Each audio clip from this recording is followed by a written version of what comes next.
All right, welcome back, 14ers, to Ministry Revealed. It is April 8th, 2019, and tomorrow is a big day in Israel. They have their elections coming up, which they moved from November to April 9th of this year. We talked about it in the previous video as to what I believe the reason is why. We see there's a 7 years, sorry, a 7-day count to make sure they've got everything done, and then they've got 28 days to choose everybody they need, and that day equals May 14th, and I believe that will most likely be the day that Trump, based on his past and what they've done recently regarding Israel, that he will release it on May 14th. Might be before, but by May 14th. All right? The end of days are upon us. And what we're going to go into today, guys, is is so much fun. It is so much fun. Get your thinking caps on, get your pens and papers ready, get ready to pause and rewind and listen to these parts again, because we are going into the Kings. All right? We are going to go into the Kings. And all of this came about because I don't remember if the first one, I believe I had seen it just on my own, somebody's channel, and I've seen them here and there throughout the years, and it was all about this, come on now, it was all about this signet ring, all right, this signet ring that was found in the old city of David. Very, very telling. One, because it was found in the city of David, and when you understand who it belongs to and where his place was, you start to understand what we've spoken about here in this ministry. Excuse me. That the temple is going to be first built, or started to be built. You know, they'll do the temple sacrifice here this year. On the altar, but they're going to want to do all these things on the Temple Mount, right? And the Temple Mount, we've been saying, is the wrong place. What's going to happen is when Messiah returns on Mount Zion, not the Mount of Olives, when he returns as the Lamb, right, with the mountain, on that mountain, cut without hands, right?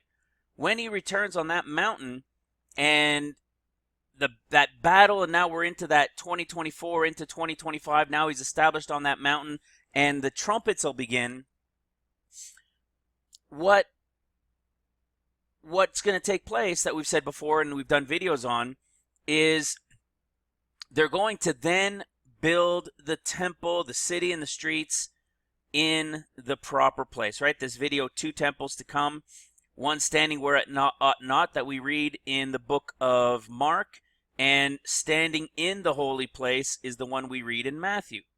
Because the first one is going to be built in the wrong place, and when the Lord comes, it'll be done in the right place. Now, not the Lord coming. He's not going to be here, feet down on the earth, doing all that stuff as the King of Kings. That's not till the 31st year, 2031.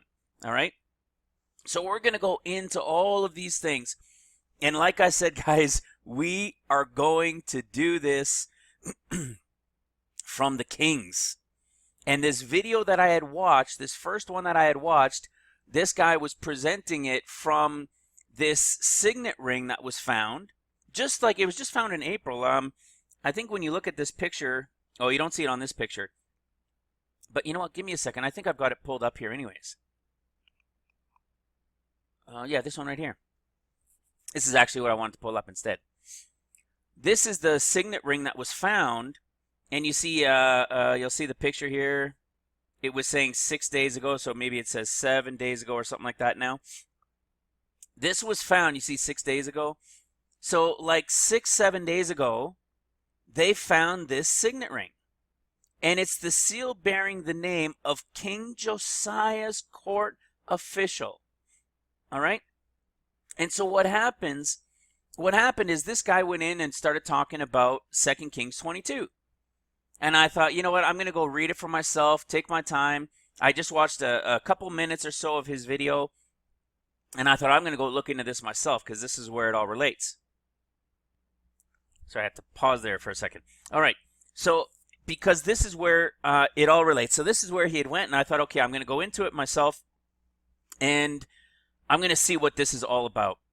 And oh my goodness, guys, just to give you an overview as to where we're going to be going and how we're going to be going through it, I went into 2 Kings chapter 22, and I saw it right away. And by the way, yeah, 222, right? 222 is the number in my life, right?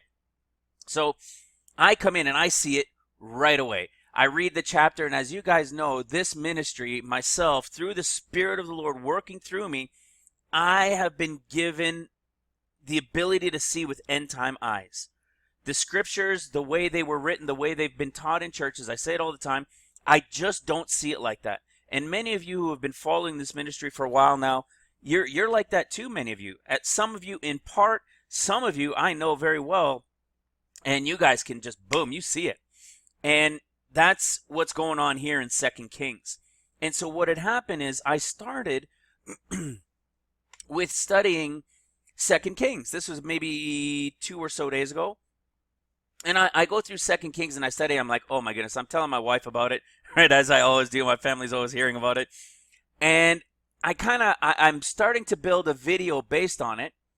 And wasn't ready for one yet, but I was starting to get one going. But I'm not going to do one just on 2 Kings 22, but it was kind of getting started, and I was going to show where the references were.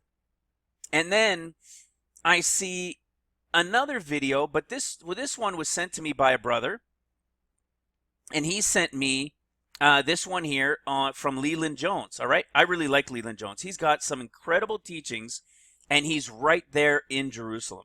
So he goes to these locations. So he goes to this location. This is the ancient city of David, part of it where they've been excavating for years, and this is where the signet was found. And he, like me, believes that the proper Temple Mount location is the city of David. All right, there's evidence upon evidence, and we'll touch a little bit on that today, but this is what he really goes into, and this signet ring reveals some of that truth. Well, he goes in, and he's talking about 2 Kings 23, and in 2 Kings 23, it has the guy's name whose signet ring was found in here. And so I decide I'm going to look and read all of chapter 23 for myself. And I read all of 2 Kings chapter 23. And I said, oh my goodness, what is going on here? I need to go back another chapter. So I had already read 22. Now I'm in 23, and I'm saying, oh my goodness, this is trumpets here. This is like the later portion. I'm like, I got to go back. So I go back into chapter 21, and you see what kicks off seals. The midpoint of seals. And I'm thinking, this is crazy, because I kept seeing Manasseh. And I kept thinking, what is this with Manasseh? Why is this destruction coming because of what Manasseh did and allowed?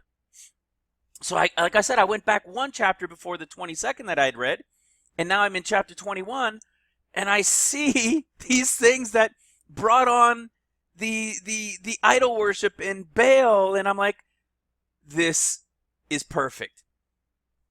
Chapter 21 is around that, in that time of seals, Middish seals. Chapter 22 is when Messiah is here. Chapter 23 is still with Messiah, but to the end of it, through the destruction that's coming, when Satan is cast out upon the earth as one of the kings, Pharaoh is the representation. And then I say, oh my goodness, if chapter 21 is talking already as if it's in seals, I'm like, I gotta go to chapter 20. I gotta say, if it's lining up 21 and 22 and 23, and they're the seals to the start of trumpets to later in trumpets, and I'm like, okay, I gotta go back one more. There's gotta be a start somewhere.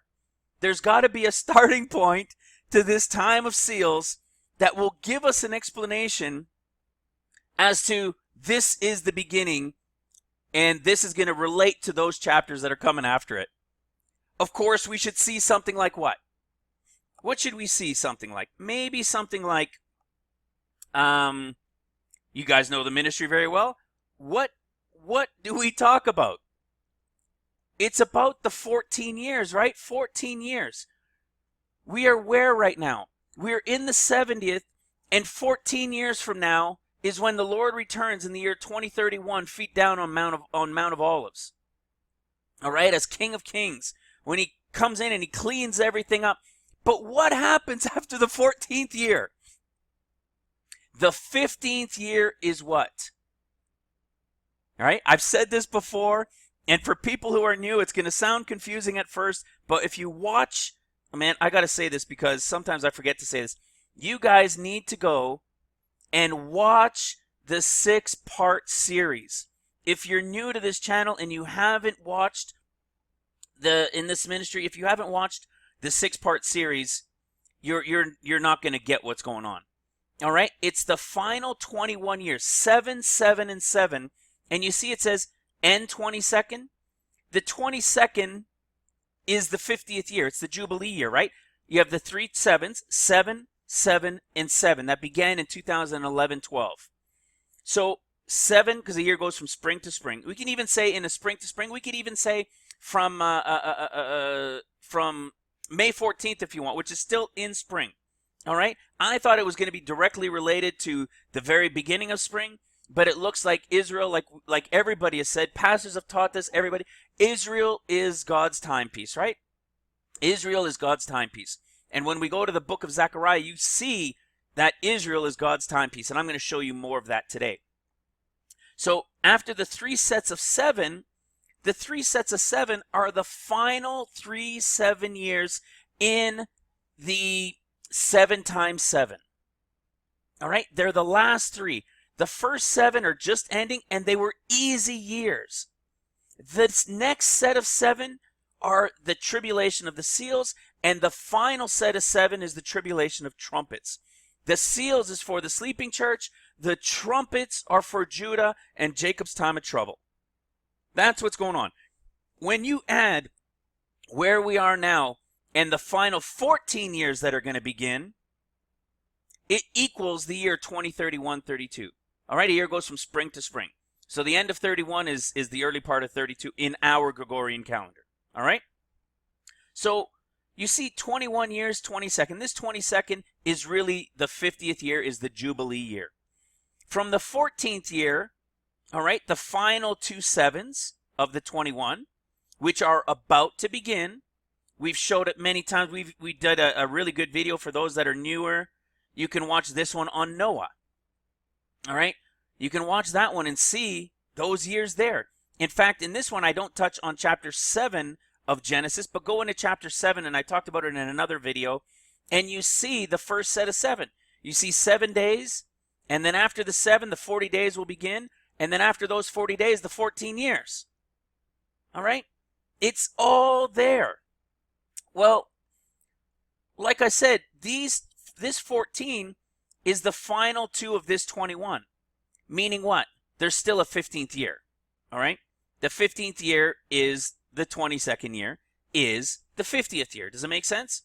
I'm sure you guys get it, right? Especially those who've been watching for a while. 7, 7, 7, 50th year. The last 2 sets of 7, the 15th is the 50th year. All right? So you guys want to watch this one, part 1. Here's part 2. Here's Daniel's final prophecies, which are part 3. Here's part 4. Here's part 5. And part 6 is who the Gospels are speaking to, as you've never understood before, right here. All right? Part 5 is the 6th video, because 4 had 4 and 4b. All right? So you understand that the 15th year is the 50th. The 22nd year is the 50th, right? 7, 7, 7, 7, 7, 7, 7. 50th. 7, 7, 7. 50th. 7, 7. The tribulation years. And then 50th is the 15th year. Now, I say all this for a reason. Because, like I said, as I started going through these, and I got to chapter 20, it was right there, punched me right in the face.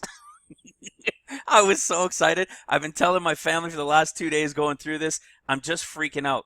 Because, guys, as much as you understand how much has been revealed through this ministry with the end time scriptures being understood like never, ever, ever before, I still get as baffled. I am still in awe of all this as many of you who are watching. Some will watch and they just refuse to believe it, because how is it possible that this one little ministry has been able to get all of this revealed and nobody else knows?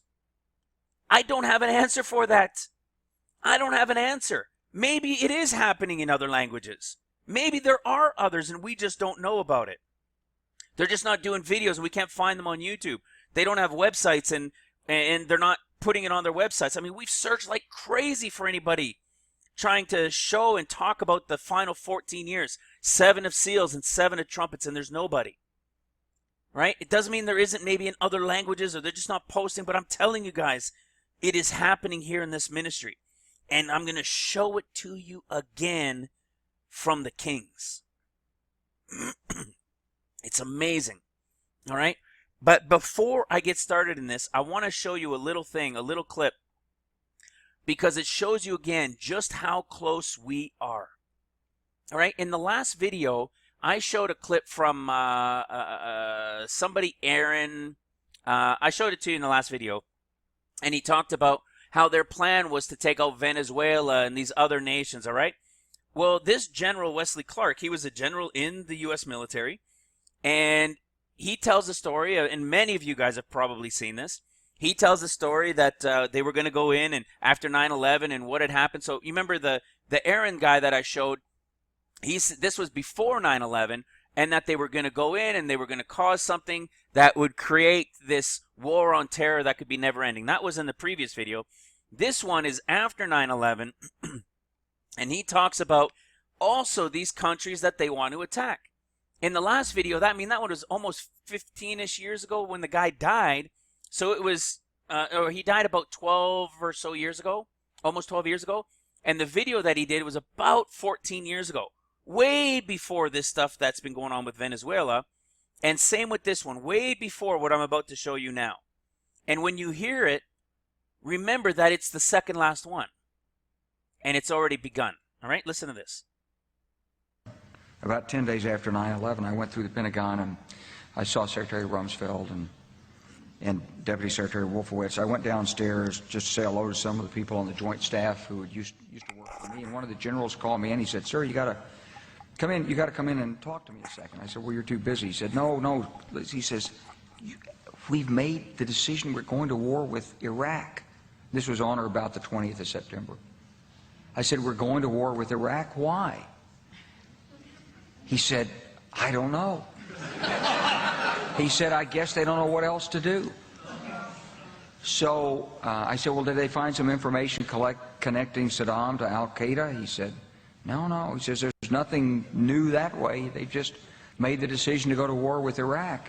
He said, "I guess it's like we don't know what to do about terrorists, but we've got a good military and we can take down governments." And he said, "I guess if the only tool you have is a hammer, every problem has to look like a nail."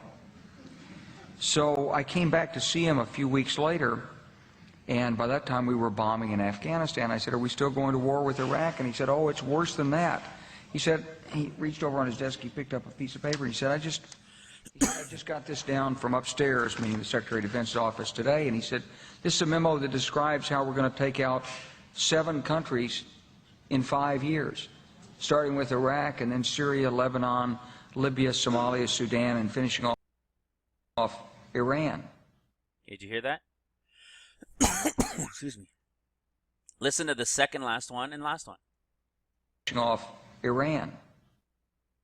Libya, Somalia, Sudan, and finishing off Iran. Sudan and finishing off with Iran.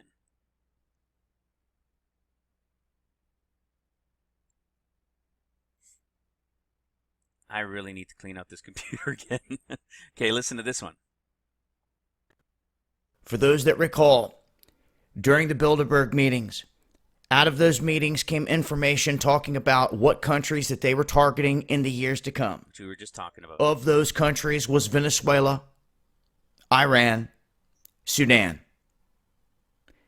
Venezuela had the lights shut out. it's still in pure chaos in Venezuela. Just because the mainstream media is not talking about it doesn't mean there's nothing going on there. Now, all of a sudden, a nationwide power outage hits Sudan.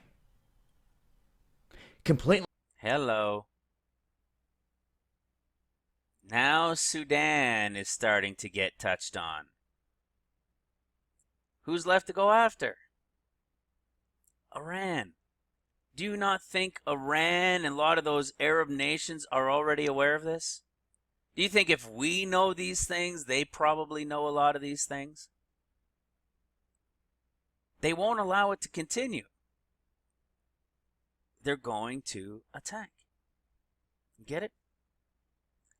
It's all moments away, guys. It is moments away. All right? Oh, man, now it's really slowed down. All right. So now let's get into this because this, like I said, I get giddy. I was so excited. My wife, it's, her poor ears. She literally told me a couple months ago that in a nice way, she'll do it in a nice way, but that if I could buy her those little sponge earplugs to put in while I'm talking to her about these things. So, guys, I just get excited. I can't believe that we get to receive this understanding. And, it's not just about proving 14 years again. That's not the point. I mean, that's part of it. But we're also being revealed the end time understanding built, excuse me, built into these books that were built in there from what, 2,500, 2,700 years ago. It was built in and we're now able to see it. But we had to understand who the Gospels were speaking to. We needed to understand the 14 and the 15th year. We needed to see it from the 21 and understand where the final jubilee was when Jesus returns, feet down on the Mount of Olives, and cleans everything up. And then restores all the tribes to their land, just like we read in Ezekiel. Right? We've covered it with Ezekiel from chapter 33 to 48. All right? Look at what happens at the end of chapter 47. Chapter 33 is where we are right now. All right? Chapter 34 is then about to begin. And look at what we have here. Move that back. Look what we have at the end of chapter 37. Boom.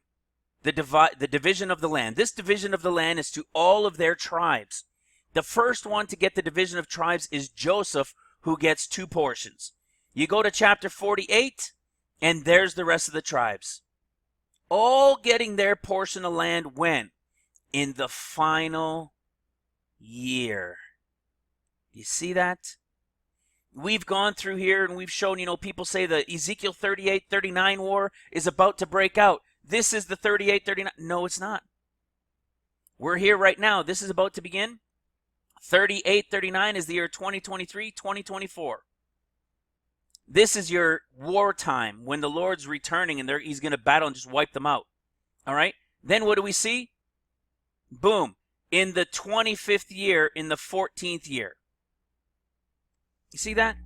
In the 25th year of our captivity, this is from the year 2025, is the end time understanding of it. In the beginning of the year, in the 10th day of the month, in the 14th year after the city was smitten. But remember, all of these things are types and shadows because they were events that happened in those days and in those times. But built within them is the timing of the end time understanding, and not only the timing, but for us to understand the events and how they're going to play out, whether we're here for them in being used by the Lord to wake more people up and to work in his harvest or harvests, I don't know. But what it could also be is us leaving the information behind for others, which is why we keep doing our USBs.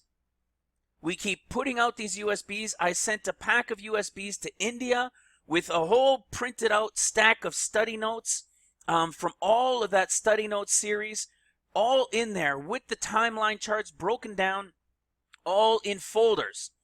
And I just got an email. Actually, I didn't see the email until I think yesterday I looked at it, but it was from April 1st, and they had received it. So we're sending out these USBs still. And people are requesting them that don't know how to download them or whatever. We can ship them to you guys. We're not charging for it. Everything is free. If you want to help the ministry, yes, of course we need your help to be able to send more out. All right? We're paying our bills, and that's about it. We don't have the extra to send out this stuff like crazy. But what we do have, we can send. And whenever people help, we can send even more. All right, you guys have been such a blessing in prayers and in supporting the ministry. But this is part of what we're talking about. This is the importance of getting the understanding out. Because those who will receive this information, who will have heard of it, maybe who have kept a USB stash somewhere that just thought, and then one day uses it, one day looks through it, will say, oh my goodness, they were right. Here it is. All right? And that's what we're doing. So we're going to go through this here in 2 Kings, and I'm going to show you myself the way I went through it. I'm not going to show it to you from 20 through to 23. We're going to go through those 4 chapters. I'm going to show you the way I came across it and the way I went through it, and then you'll see it all just played out right there. It's amazing, amazing, amazing. Check this out. Josiah was 8 years old when he began to reign, and he reigned 31 years. Do you get it? He was 8 years old. For those who've been following for a while, you guys will have a much easier ability to follow it. But when you see, I understand every single year that's going to be posted here, that's going to be in these chapters? No, but I'm going to show you just about every single one of them. All right, I think there's 1 or 2 that I don't know, that I haven't been able to understand. But I'm going to show you the majority of them. Okay, Josiah. Do you guys know who Josiah is a type and shadow of? That's right, he's a type and shadow of Jesus. All right, not because Jesus was 8 years old. Look at these numbers. When does he start? In the 8th year. He starts his reign in the 8th year. What's the 8th year? The beginning of the first year of the 14 years. Right? 7 years were easy. Like we read with Jacob. All right? Like you read in the story with Noah and the ark. They were 7 years. And then the 40 days, and then the 14 years. When you see the story of Jacob, for his 2 wives and then the cattle, it was 7 easy years that flew by his days. That was the building up to gather the bride. But when Jesus, as the Son of Man, when he's about to appear to his shepherds, and there's going to be this declaration and a trumpet blast, the bride is gone. What year is this? The 8th year. It's the 8th year. Okay? He was 8 years old in the 8th year. Well, check this out. How long, when Jesus returns at the end, what year is it going to be? When it's all over and Jesus returns on the Mount of Olives, what year is it? 2031. He began in the 8th year, which is the first year of the 14, and he's going to reign until 2031, right? You know what I mean. He's going to reign. He's not going to be here on the earth the whole time. These are types and shadows. So it'll all be over in 2031. You see? Watch this. And he did that which was right. Did that which was right. You know how many of these kings in here did what was evil in the sight of the Lord? You're going to see some of that. Okay, did that which was right in the sight of the Lord, and walked in the way of David his father, right? Jesus from the line of David, and turn not aside to the right hand or to the left. Check this out. And it came to pass in the 18th year of Josiah. Now, wait a second. He was 8 when he started. Okay, this is another type and shadow to look at. Okay, he was 8 years old when he started, and now it says in his 18th year, which is what? About 10 and a half years later, right? It's in that time frame of about 10 years later. Well, what do we know about that? What do we know about that time frame? Psalms 90 verse 10, right? 70 to 80 years. Yet is our strength labor and sorrow, 10 years of tribulation and pain, for it is soon cut off. It'll be cut off at the 10 and a half years. All right? One of the things to understand with the word cut off is it could be passing, as in passing away, or it could be just cutting off and leaving from that group. All right? And then fly away. We've covered this before, 3.5 years when Judah flies away. The total is 14 years. 10 years, a short portion of time that's soon, which I believe is about 6 months. All right? That's 10 and a half years. And then fly away for the time of Judah from Revelation 12:14. They fly away for a time, and times, and half a time. That's 14 years total. When we go to Daniel chapter 9, we see that, and this is why you guys need to watch those other videos if you haven't. In Daniel chapter 9, we see 70 weeks are determined. Okay, there's the 70 years. And then what do we see?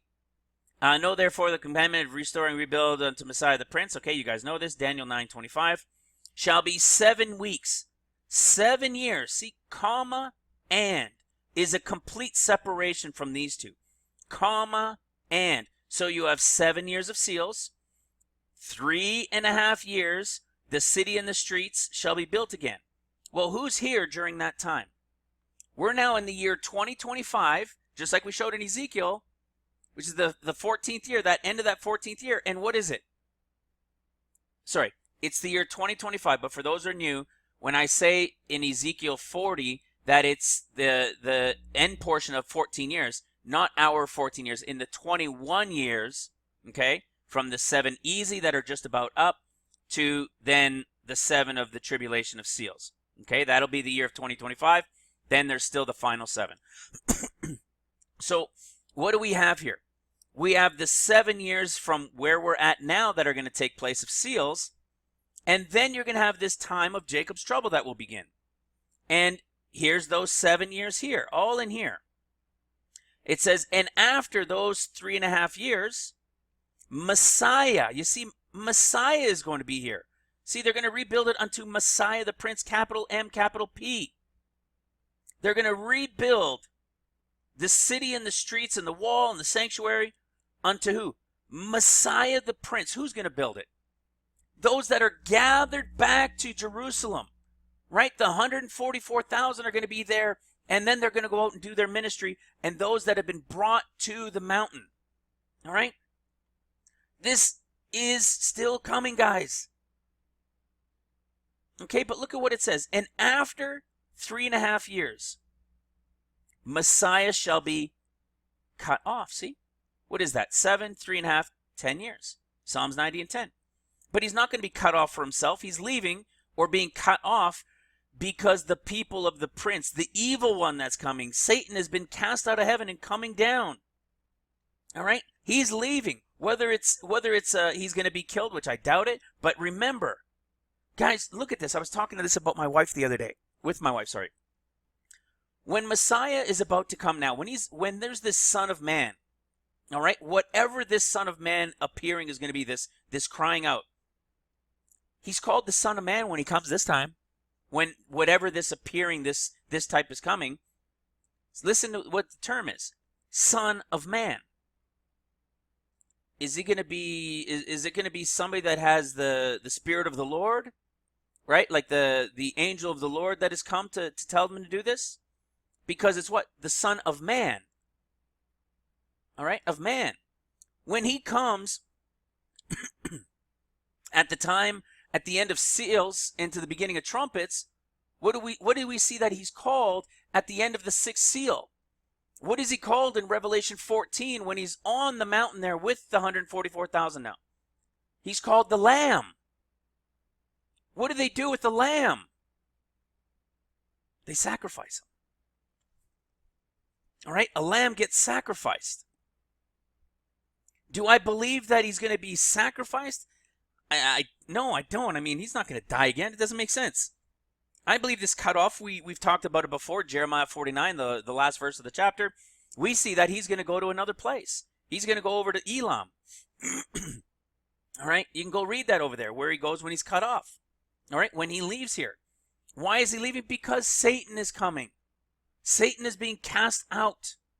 He will have lost his battle in the heavens against Michael, and him and his angels are coming down. And this is that 10 and a half years, when evil comes upon Judah now. All right? So now let's go back. Let's keep reading this. What do we have? He began when he was 8. All right? And now he's in his 18th year. So Josiah as Jesus, and I'm going to show you that he is the representation as Jesus. He's now in his 10th year. You see that? So what time frame are we at here? We're in that time frame of mid-ish trumpets. All right? When Satan is about to be cast out on the earth. All right? When that evil is going to be sent out. Watch this. And it came to pass in the 18th year unto the house of the Lord, saying, Go up to Hezekiah and the high priest, that they may sum the silver which is brought into the house of the Lord, which the keepers of the door have gathered of the people. All right, let's go have a look at something about this. Let's go have a look. One of my favorites, I told you guys about it at the beginning, Zechariah. All right, 18, 19, 20, 21, 22, 23, 24, 25, 26, 27, 28. All right, 10 years later, 2028, and what should we see? Maybe there should be something about the enemy, the evil one coming, right? There should be maybe pieces of silver. Let's have a look. And you're going to see when I get into when I keep going there in 2 Kings 22, the enemy coming. What do we see? The mighty are spoiled. Howl, O you oaks of Bashan, for the forest of the vintage is come down. This is Satan being cast down. The vintage is come down. All right? For the pride of spoil of Jordan. You can keep reading it.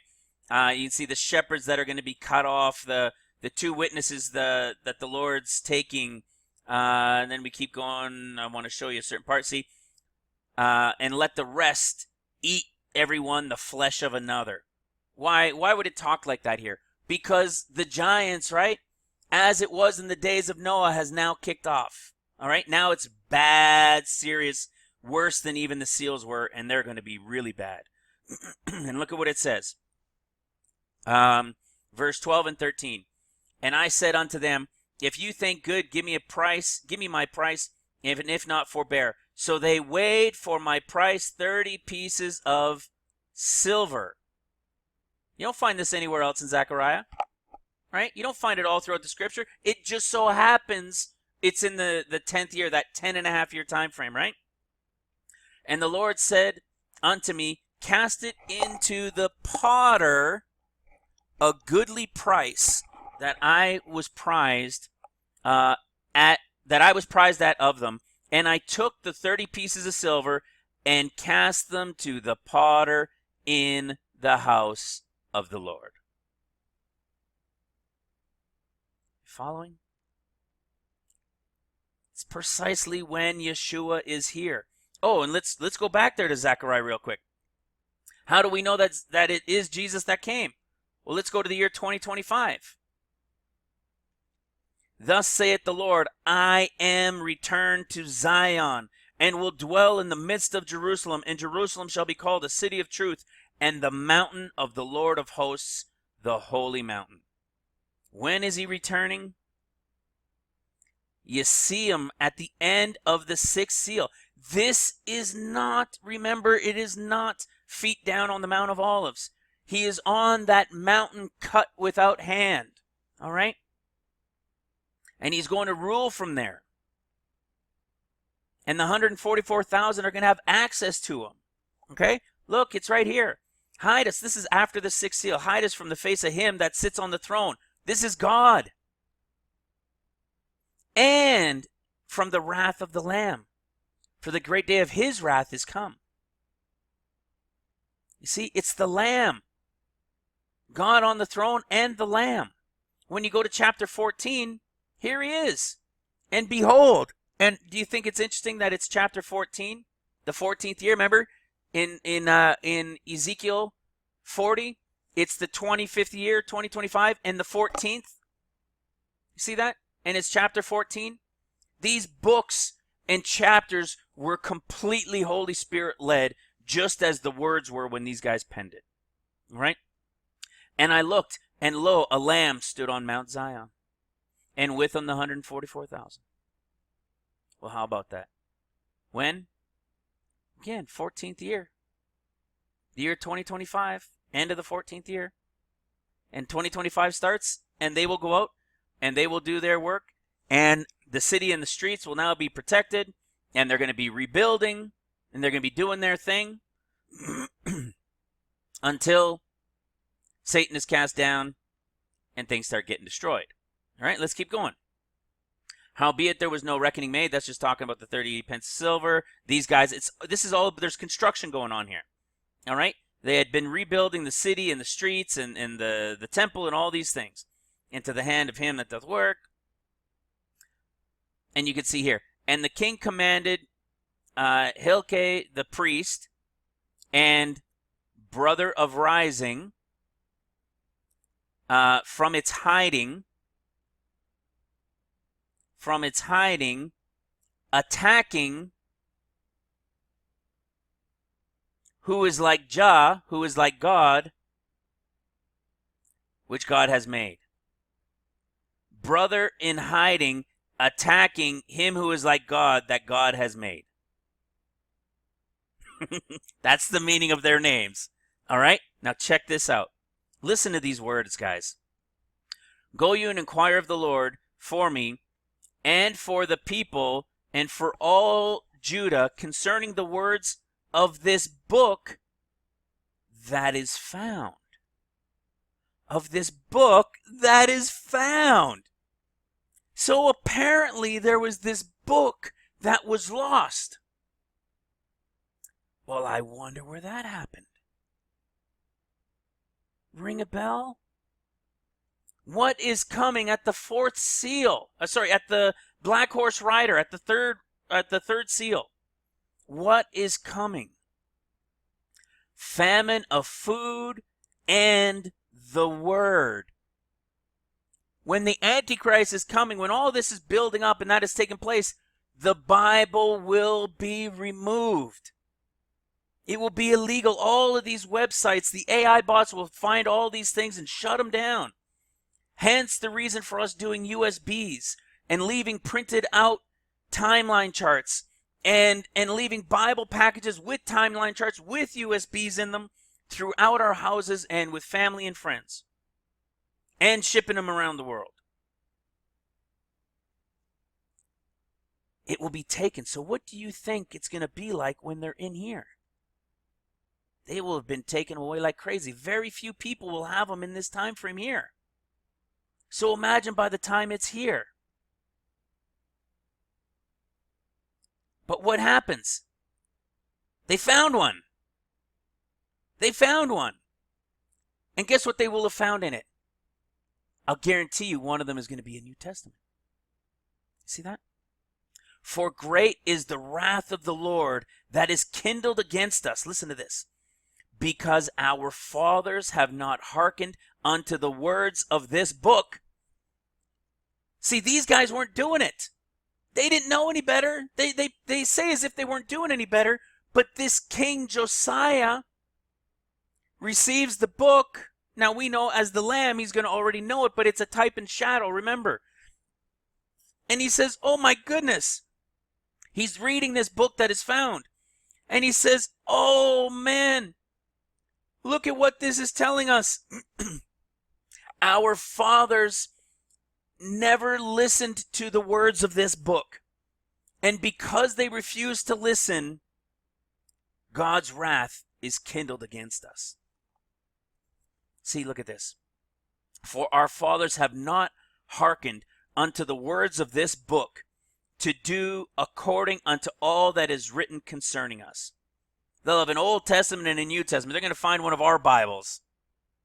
All right? And then look at what he asks. Listen to this. So Hezekiah the priest and Ahikam and these guys went unto this woman who's the prophetess. Okay? The wife of these people, the keeper of the wardrobe. Now she dwelt in Jerusalem in the college, and they communed with her. Okay, so you've got King Josiah telling his people, hey, go inquire of this prophetess about this book. All right, go inquire. So what are we at?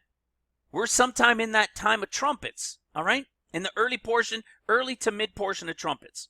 And listen to what it says. Actually, closer to the mid portion of trumpets. And she said unto them, thus saith the Lord God of Israel, tell the man that sent you to me, Josiah. Thus saith the Lord, behold, I will bring evil upon this place and upon the inhabitants thereof, even all the words of the book, which the king of Judah has read. How about that? When is the evil coming? At the midpoint. Listen to this. Because they have forsaken me and have burned incense unto other gods, that they might prove me to anger with all the words of their hands, therefore my wrath shall be kindled against this place, and shall not be quenched. But to the king of Judah, which sent you to inquire of the Lord, thus shall you say unto him, thus saith the Lord God of Israel, as touching the words which thou hast read, because thine heart was tender, and thou hast humbled thyself before the Lord, when thou heardest what I spake against this place, and against the inhabitants thereof, that they should become a desolation and a curse, he has rent his clothes. He ripped his clothes. He was so furious that he never known this, and wept before me. This is the prophetess speaking for the Lord, and these guys are to go back to Josiah to tell him these things. Because you have wept and you have rent your clothes, right, because of the words that you had heard, I also have heard thee, says the Lord. Behold, therefore, I will gather thee unto thy fathers, and thou shalt be gathered into thy grave in peace, and thine eyes shall not see all the evil which I will bring unto this place. Hello. Do your end time eyes and ears see and hear and understand what's being said here? Wait till we get into the next chapter. All right, you could see they find a book. He reads it. Josiah is a type and shadow of Christ, and I'm going to show it in the next chapter. All right? And they go to the prophetess, and now evil is about to be brought. All the words of the book. Well, is it a mystery as to what book it is? Right? They found a book that was outlawed. And they realize, the king realizes that they have completely been disobedient to it. And he's worried now. He's panicked in a way because he knows. Now, is Jesus going to be panicked? No, of course not. But he knows that they have been disobedient to it. All right? It's a type and shadow. And now desolation is going to be brought upon them. But it's going to be brought upon the whole people. Except who? The king.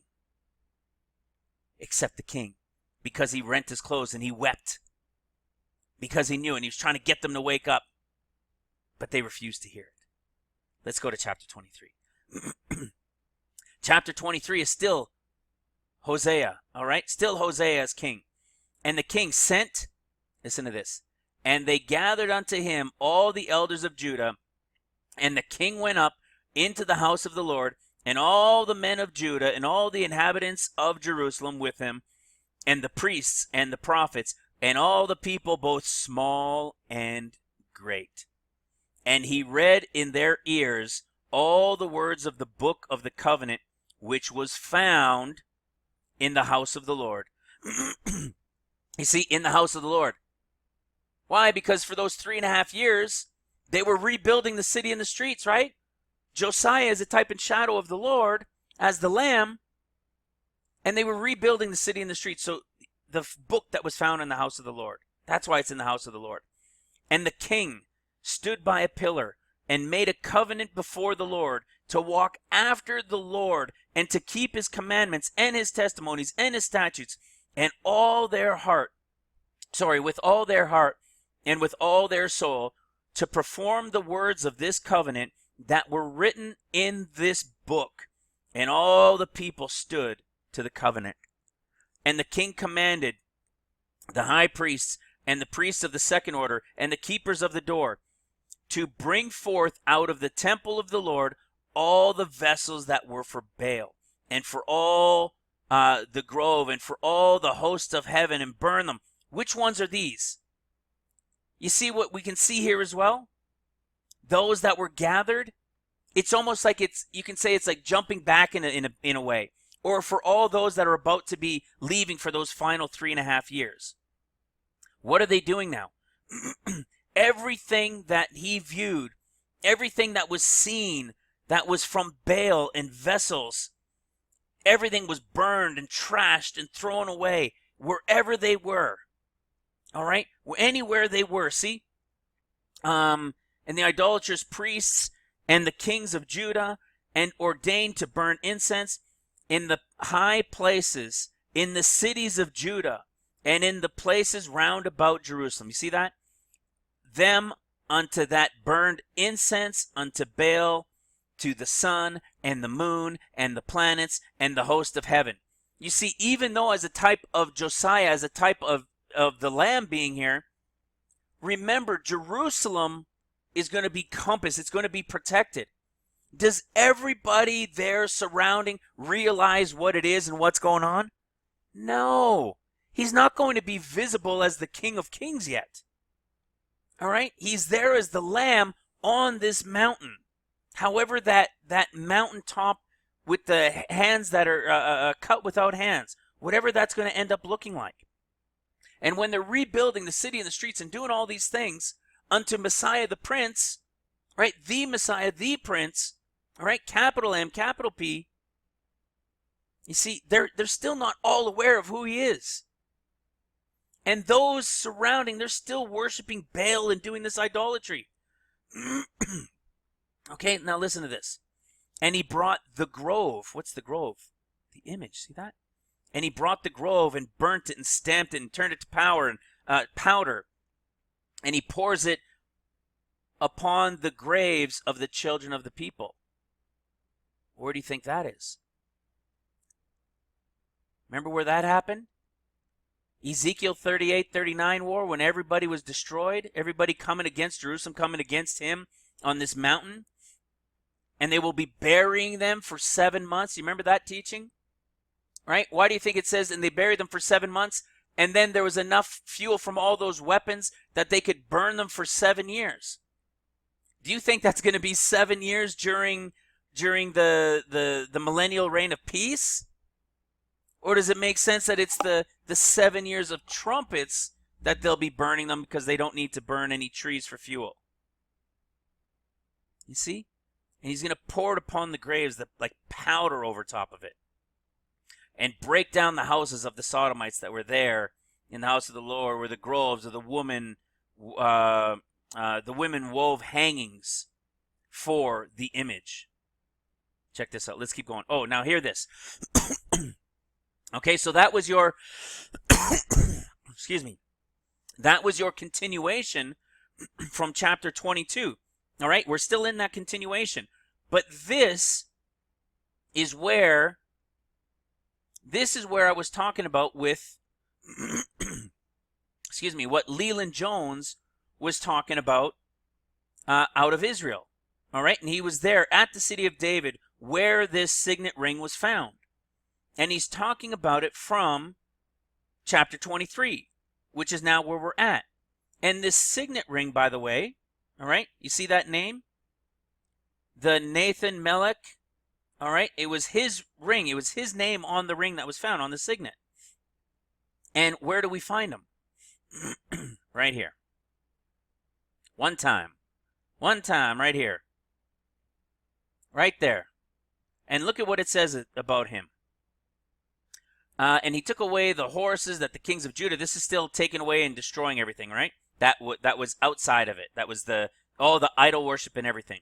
And the kings of Judah had given to the son at the entering of the house of the Lord by the chamber. So listen to this. This is one of the things that Leland was about to talk about that I didn't continue listening to, but I knew he was going to, because he believes that the temple is going to be built in the wrong spot as well. And it says, at the entering in the house of the Lord, okay? At the entering in the house of the Lord, by or next to, by or next to, near unto, the chamber of Nathan Melech, the chamberlain, which was in the suburbs and burned the chariots with sun and fire, right? This is still talking about the destruction of those things. But look at where he is. At the entering of the house of the Lord, right? The temple, by the chamber of this guy. Where was his ring found? Where was the ring found? In the city of David. Where would he have had that signet? Maybe on a bedstand, a night table of some sort, right? In his special place where he keeps his jewelry, in his own chamber? Possibly. Makes sense, right? At least makes some sense. He's kept it somewhere close to him, of course. And it was found in the city of David. And his chamber was what? Next to the house of the Lord. You see that? More evidence that the proper one is going to be built in the city of David. All right? Now let's keep going. This is about more destroying. This is the part that caught me when I read this part. And the altars that were on the top of the upper chamber, and as which of the kings of Judah had made, and the altars which Manasseh had made in the two courts of the house of the Lord, did the king beat down and break down from thence, and cast the dust of them into the brook Kidron. So now we got Manasseh in the picture. All right, so now you can see, I had read 22, and then I see a video the next morning that one of you guys sends me, and I go into 23, and I start seeing the rest of this story, which is when the Lamb is here, the type and shadow of Josiah being here, and we see that it's the 10-year time frame, 10.5-year time frame from when it began in the 8th year, all right, in these types and shadows, and that it will end in the year 31. But there's now this thing about Manasseh, that all of this destruction is coming because of something Manasseh had done. And many of you Bible scholars will know this already. But when you see the trail that's going to be laid out in front of you, you're going to see in these 4 chapters the 14 years laid out right in front of us. All right? And look at this. And in the high places that were before Jerusalem, which were on the right hand of the Mount of Corruption. Which were on the right hand of the Mount of Corruption, which Solomon, the king of Israel, had builded. You guys scratching your head on that one? The amount of corruption, excuse me, which Solomon, the king, had builded for Ashtaroth, the abomination. For this one, the abomination of the Moabites. For this one, the abomination of the children of Ammon. How many abominations? This is called abominations, right?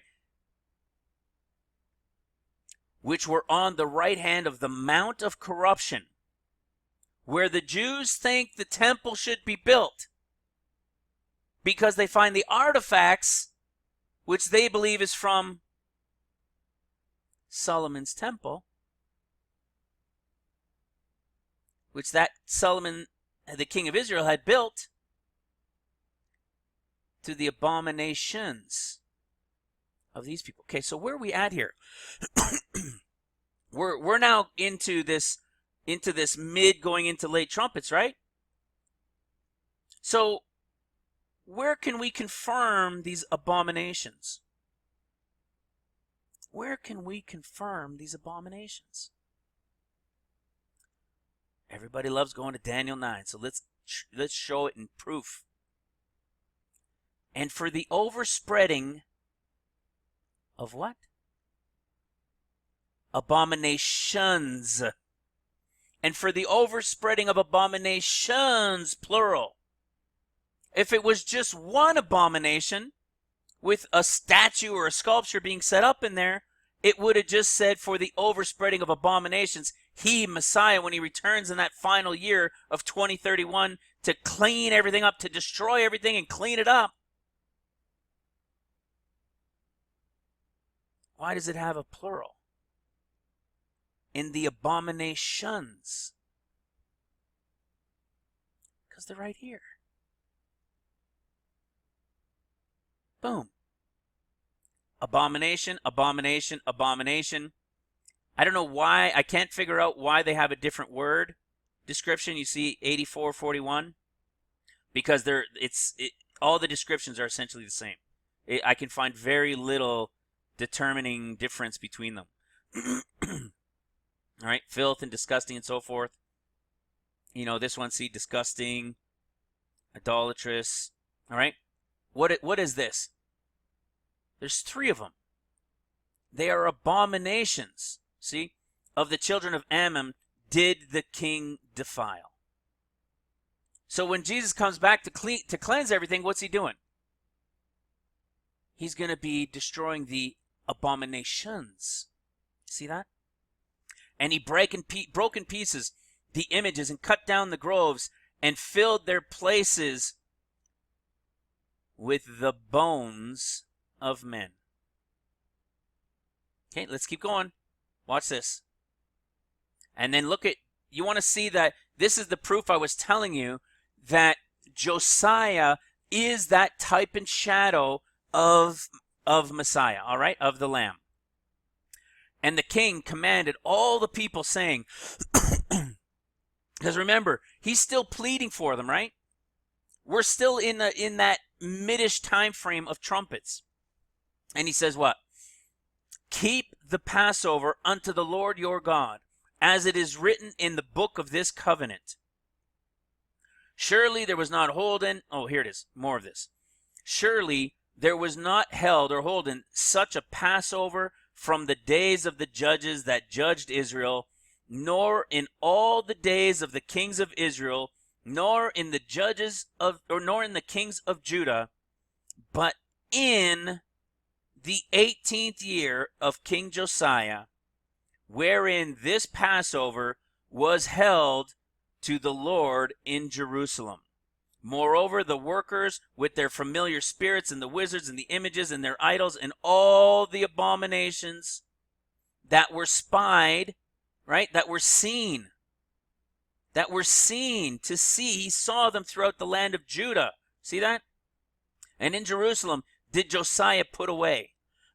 And listen to what his description is. Listen how the Lord speaks to him. And like unto him was there no king before him that turned to the Lord with all his heart and with all his soul and with all his might, according to all the law of Moses.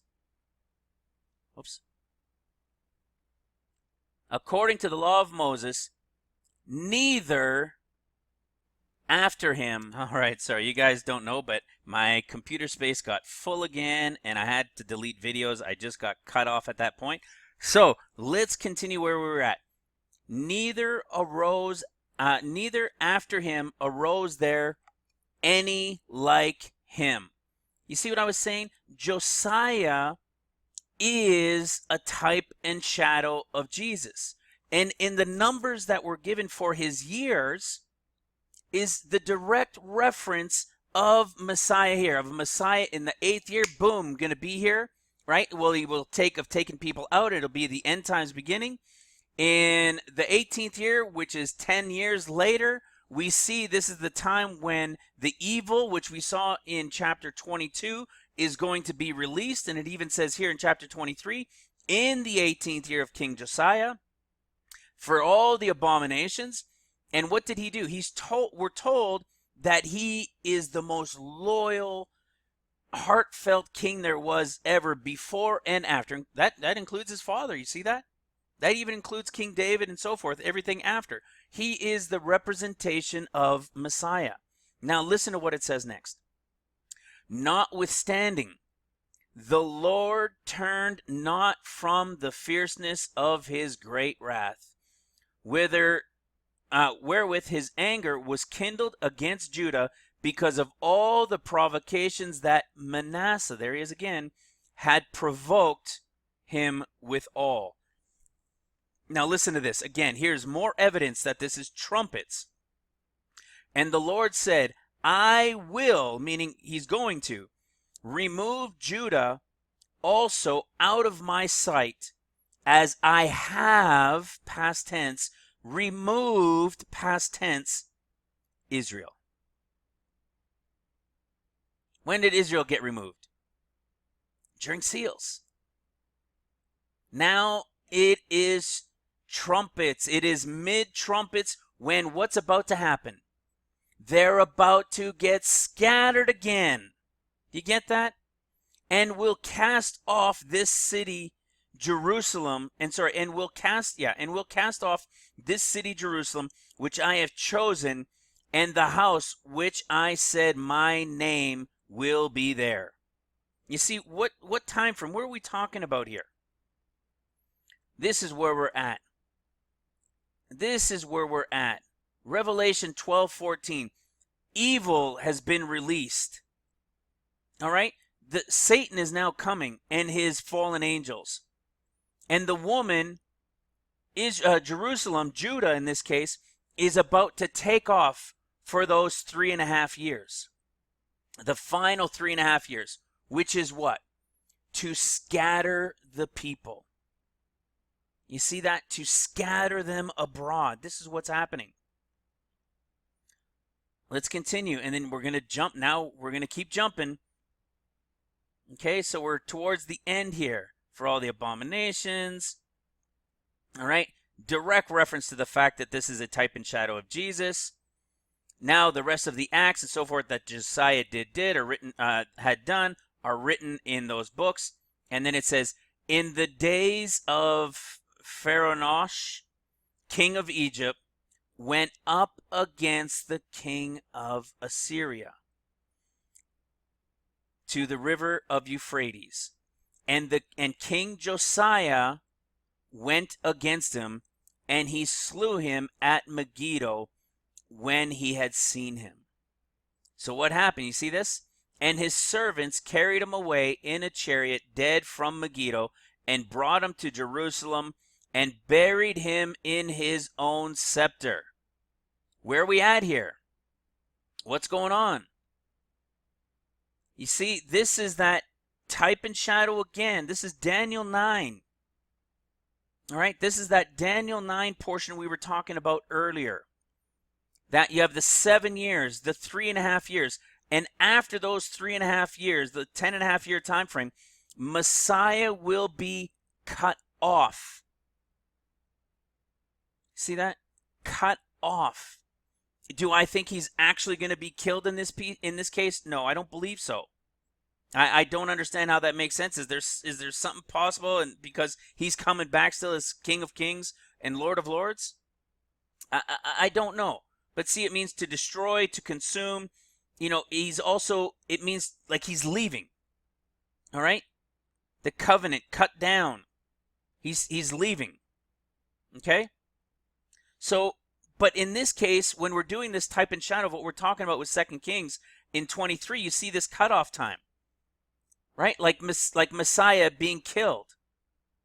This is the same type and shadow going on here in 2 Kings, when Messiah will cut himself off 10.5 years in. It's the same reference in Zechariah 11. It's that same time frame. All right? Let's see what it says. And then the next one serves for 3 months. Right? Very, very short. Okay. So we see this reference. We see here in 22 the time frame that we're given. We understand in the descriptions of what's taking place. They find this book. It's brought to the king. He freaks out saying, "Oh my goodness, look at our fathers haven't been obedient to this." And he repents and he rents his clothes, and for this he gets spared. Right? He won't go through all of this destruction and all of this evil that is being poured out upon them in the final portion of trumpets. You see that? He's going to get to go rest with his fathers. Okay? It's a direct type and shadow. But then, guys, like I said, here we are. I started in 22. I went into chapter 23, and now I'm saying to myself, well, this is the time frame of trumpets. That middish going into late. You can even say, trumpets has begun. It's been taking place. You're definitely going into the mid. And then the evil is being poured out. All right? You see that war there. And you see that Pharaoh, that representation of Satan, of that Satan spirit, that type and shadow there. So then I said, well, wait a second. If this is trumpets, and we see this Manasseh, which I said some of you that are scholars in this, you'd say, okay, well, yeah, it's Manasseh that comes first. Well, what is this portion of reference with Manasseh? Let's go into chapter 21 and see if we could see something that's relating to seals that comes before the trumpets. Watch this. Manasseh was 12 years old when he began to reign, and reigned 55 years in Jerusalem. And reigned 55 years in Jerusalem. Well, check this out.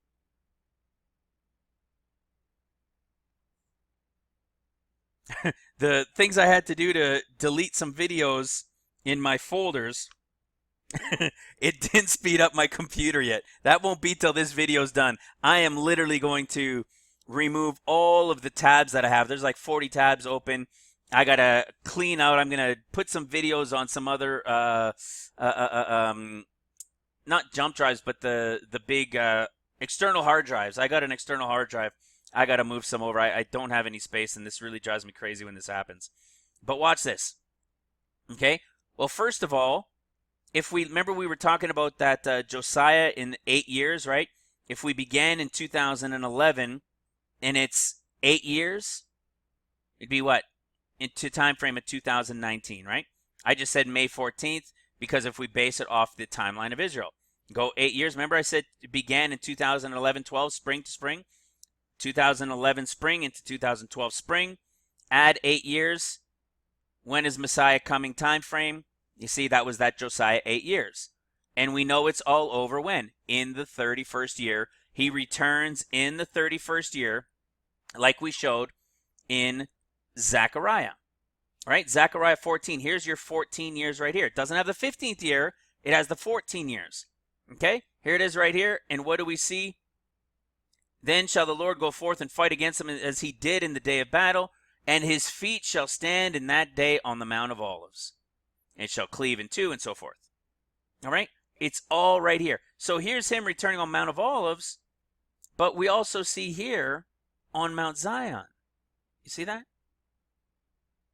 But this is when he returns at the end. All right? So let me go back. So that's what I was looking at here when doing this, okay? But now let's look at, I thought I had it somewhere else here. Watch this. Oh, that's what it was. Watch this. Jerusalem, okay? Jerusalem was captured in 1967. But the decree to rebuild Jerusalem came, and many of you guys maybe have seen this in the past.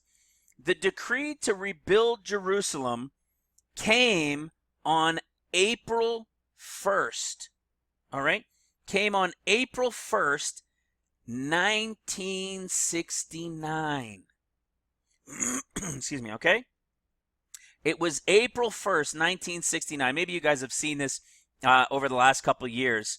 But this has been around. See, it's the Company for Reconstruction and Development of the Jewish Quarters in the Old City of Jerusalem. This is the company that was formed to rebuild Jerusalem. Okay? It was April 1st that the decree went out. April 1st, 1969. Okay? So if we go 1969, and we go April, come on. And we go the 1st of April, okay? And we add 55 years. Let's see where we get to.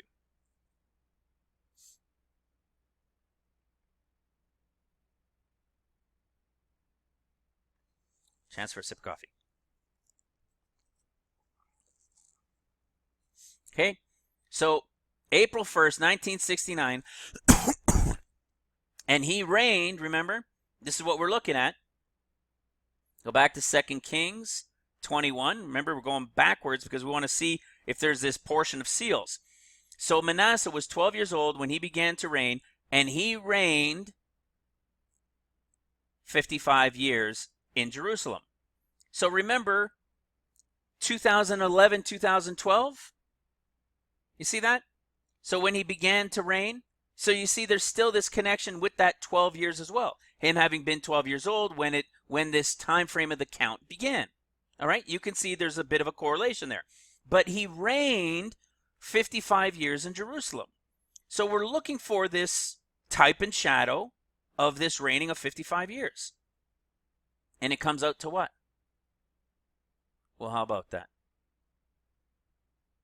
The type and shadow of the years of reign of 55 years, and the type and shadow from when it was decreed to rebuild Jerusalem, so 55 years of Jerusalem, he will reign until what?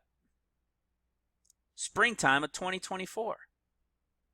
Well, guess what? That's the time of seals, isn't it? This is exactly what we've been talking about for over a year here in this channel.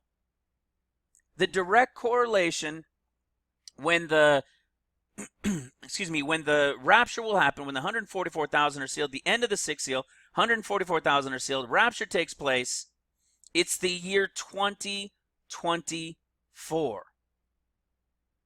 It's the same time frame. Why? Because who's come? Well, we see by the year 2025, the Lamb is on Mount Zion with the 144,000, and they will be rebuilding the city and the streets and so forth. So this is Manasseh's time of reign, okay? So Manasseh having reigned 55 years. And by the way, Manasseh, this is why, you know, the people like Leland Jones, and there's a lot of great teachers that know these Old Testaments and these tribes and really good at these in-depth details of them that I'm not. I pray that these guys would understand the truth of this 14 years, of the 7 and 7, and then the final Jubilee, and the 21 or 22nd, however you, all of those things equal the same. But that they would take the time to see that it's all revealed in the Scriptures. Everything I come with is with Scripture. It is clearly 14 years of tribulation. 2 sets of 7. Clearly, clearly, clearly. All right? And the 15th year is the Jubilee year. Okay? After the final 3 sets of 7, after the final 2 sets of 7, Boom, the 22nd is the exact same as the 50th, is the exact same as the 15th, all right? And if these guys would see it, if they would take the time to look, we've sent them USBs to many of these people. We've sent them comments in their videos and emailed them when we could. But if they would take the time, somebody like a Leland Jones could really help with a lot more clarity. Let's look at something like this, for example. Manasseh is believed to be what? Europe, right? Or Great Britain. And America as Ephraim. Okay? And if that's the case, Manasseh, through Great Britain, has been ruling over Jerusalem. It's that type and shadow, right? But I don't know enough of this Manasseh and Ephraim throughout those tribes and the circumstances here. But somebody like many of you guys, I'm sure, are really good at that. Or like the Leland Jones out there, those types. We'd really be able to bang out some crazy, crazy good, like super clear connections. It would be so amazing. Okay? But here we have what? We have Manasseh reigning until this time frame of 2024. And he did that which was evil. You see, not the same as Josiah. He did that which was evil in the sight of the Lord after the abominations of the heathen. See, you didn't see that anywhere yet. Of the heathen whom the Lord cast out before the children of Israel. For he built up again the high places of Hezekiah, his father, which Hezekiah his father had destroyed, and he reared up the altars for Baal and made a grove, an image. Well, isn't that interesting? Here is our portion time frame of seals. The one who will reign until the time frame of 2024, who raises up the altars to Baal, who puts up the image, as did King Ahab of Israel, and worshipped all the hosts of heaven and served them. Antichrist beast. The Antichrist who is going to do all of these things during what? During the time of seals. He built altars in the house of the Lord. And he built altars for all the host of heaven, the fallen angels, in the two courts of the house of the Lord. Oh, wait a second. You see why I'm saying this is in that time frame of mid-seals. There's the house of the Lord has been built, this first one in the wrong place. Right? They started building it, and they're doing Baal worship, setting up the image of the beast. You're in that time frame. Seals have begun. You're in that mid-seals. And it's all about the graven image and these things that he did in the house of David.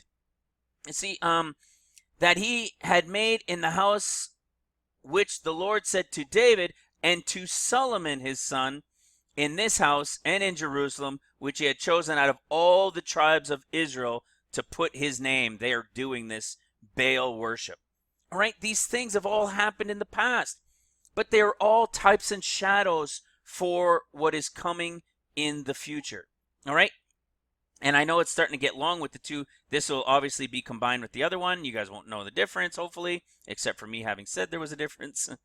Okay, so we see here that this time, you guys can go on and keep studying it for yourselves.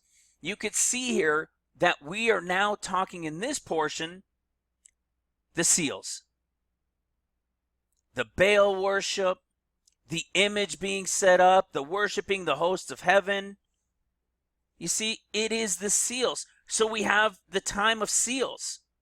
We have the time when the Lord shows up, when Manasseh shows up. Not Manasseh. Josiah shows up. And then those events of that 10.5 years, when evil is going to then be poured out. And that regardless of what the Lamb did, what Josiah did, even though he did that, he'll be spared from those things, but it is going to come upon the land of all of Judah regardless, because of what they allowed from Manasseh to take place here. You see that? It is directly related to what we keep showing here. There's your time of seals. You have your time of the Antichrist, the war that breaks out, the famine from food and from the word of God that's going to be removed, the false prophet, and then the Antichrist on the scene, having given 42 months to continue, given power to continue 42 months, the false prophet boosting them and promoting them. It'll be the time of the beheadings of the Christians that will really begin. By the fifth seal, there they are under the altar, and there's still more to come. Then you have the events falling from the heavens and the battle that will take place, right? Daniel 7:25 time frame. That's that 2.5 years. And then you have the 7th year. The 7th year is the rest year, right? Right? Part of it anyways. You have the 144,000 sealed. Then you have the rapture. And then you have your about half an hour of silence in heaven, and which is about 6 months on earth. Maybe a little bit less, maybe a little bit more, based on these other events. Seals, 7 years. Trumpets, 7 years. The Lamb on Mount Zion at the beginning of trumpets. Yes, he will be seen on this mountain carved without hands in here. But when it's established and settled down, the 144,000 and the 2 witnesses there will be with them. And he'll remain till this time frame, 3.5 years, to when Satan is cast out. The evil coming down upon Judah for this worshiping that they allowed to take place in the land where God has his name and he has chosen out of all the tribes. You see, so now here we are in chapter 21, and it's about the setup of the false prophet, of the image of the beast, the idol worship. See that?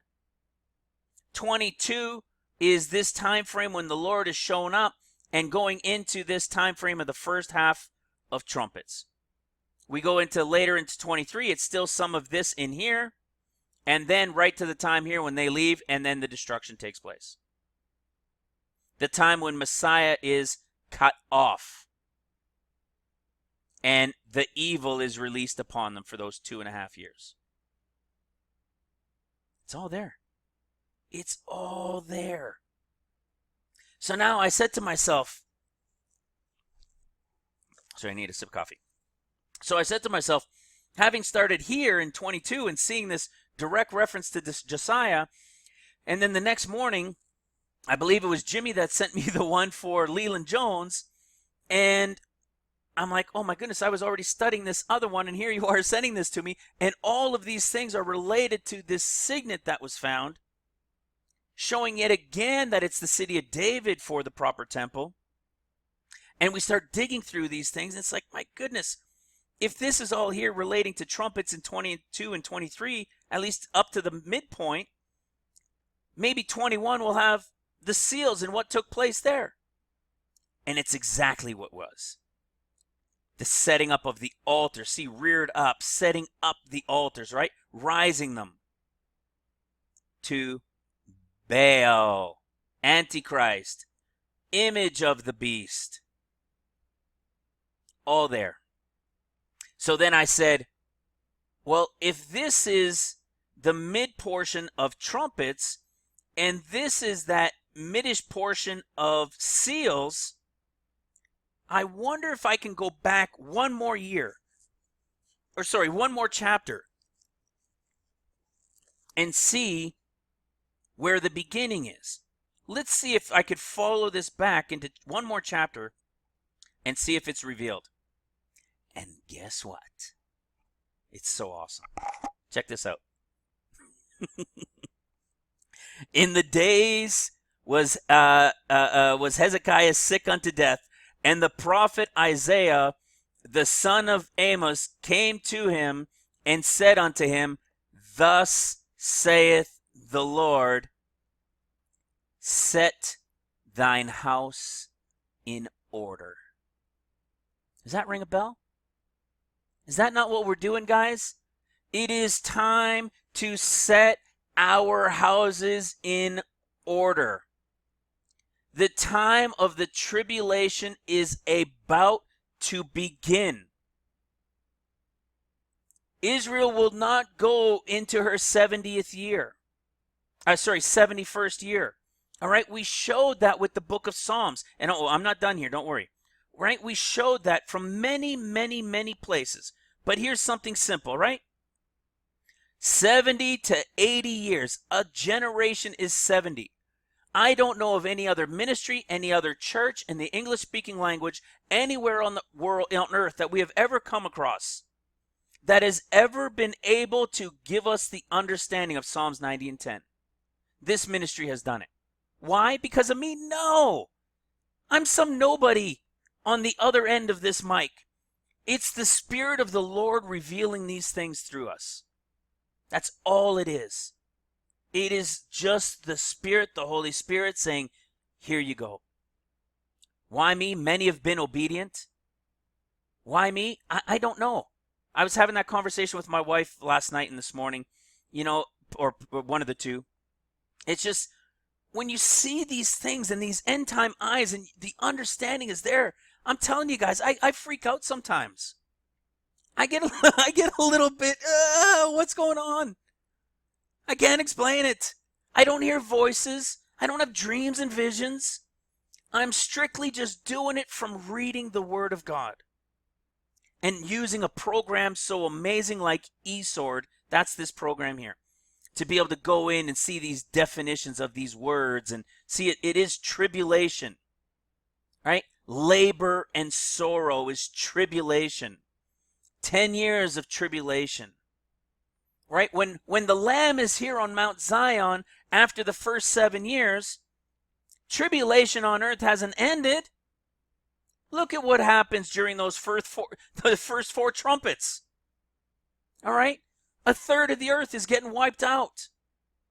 But Jerusalem is surrounded and protected by the fire of the Lord. Remember, the two witnesses are there protecting it. All right? The two witnesses aren't taken off and war with them against Satan until the fifth trumpet. Until those first 3.5 years are done. Which is 7 years of seals, 3.5 years of trumpets, or 3 years of trumpets, and then you're soon.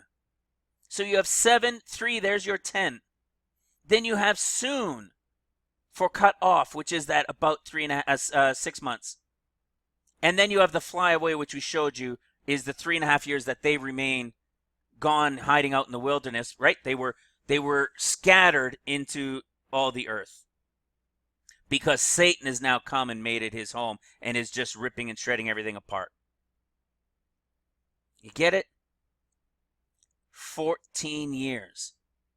We've seen all sorts of explanation to try to give us understanding of Psalms 90 and 10.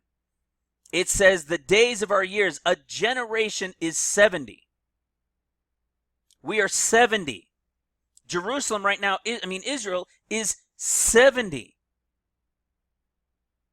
And by reason of strength, if it be 80, right through to the end of 80, which means what? 71 to the end of 80, like before 71 to the end of 80. 10 years. A few months and 3.5 years. 14 years. All right, over and over and over again. So let's go back. Watch this. 2 Kings chapter 20. If it's the beginning time of the tribulation is about to begin, it should be what? Crying out as watchmen saying, set thine house in order, for thou shalt die and not live. Then he turned his face to the wall. Okay? This is Hezekiah being told by Isaiah. Hezekiah is sick and Isaiah is telling him, set your house in order. Hezekiah is like the Son of Man here.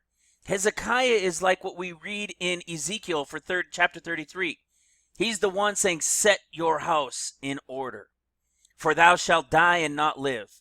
Then Hezekiah turned his face to the wall and prayed unto the Lord, saying, Lord, I beseech thee, O Lord, remember now how I have walked before thee in truth and with a perfect heart, and have done that which is good in thy sight. And Hezekiah wept sore. Now listen to this.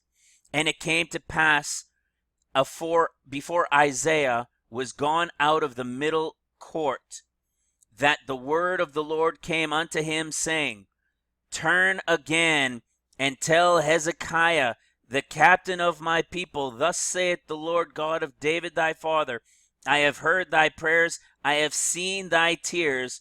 Behold, I will heal thee. On the third day thou shalt go up unto the house of the Lord. On the third day. On the third day. Does that ring a bell to anybody? Of course it does. On the third day. Right? When did Jesus raise from the dead? On the third day. Okay? I celebrated, along with many of you, Passover here. All right? The beginning of the new year, at the full moon as the new moon. All right? And celebrated Passover on the 3rd to the 4th. We're still not consuming yeast in my family. We're staying away from the leaven, all right? It's out of our house. We got the flat bread and make sure nothing is yeast. I've thrown all the bread out, all right, in the day here. All things with yeast, any packages of yeast, right? Just for an expression to the Lord, just to show, I'm doing what I understand. All right, as much as that I understand for it. Like many of you. But look, people have thought this was the beginning of the year and this was the Passover. We looked at that as the beginning of the year and this is the Passover. On the Hebrew calendar, this is the beginning of the year that just passed on Saturday, and this is the Passover. Well, guess what? There's another one that is like myself on the new moon, full moon, but they've got it set that this new moon, full moon is Nisan 1.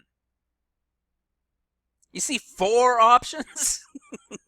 Hey, it's got to run out eventually, right? It does run out. This would be the absolute final option, period. All right? That this would be Nisan 1, and then you would go the 28th, and then this would be the Passover, all right, in here. Now, you can say they all kind of have a reference of fitting. Again, the 40 days from here, nothing has happened. It's passed. Maybe something has taken place somewhere that it wasn't for us, but this has passed. All right? So is the 40 days directly related to have to happen before the tribulation begins? All right? Does it not mean Israel can still on May 14th that is where the earth-shaking event takes place? Right? That when they reveal the peace plan for when they say peace and safety, sudden destruction comes upon them. In the sudden destruction, there's nothing that says that sudden destruction is war right away, because America needs to be weakened first. Could it be that great earth-shaking event that we've been talking about here a few months ago? Right? The west coast of America for having brought forth the deal that's going to divide portions of Israel. They're not going to divide Jerusalem, I'm telling you, but it's for having brought the deal and giving up portions of the land to Palestine. Somebody had sent me an email. Guys, we also have the website, right? ministryrevealed.com. You guys can go in there and post on the forum, and get communication going back and forth. You can download all the videos there for free, all the study notes for free. You just click on the video, right-click, and download save as. That's it. You don't need any special formats or any special apps to be able to download. It's super easy. Everybody should download that 6-part series and other videos that they think are relevant to them.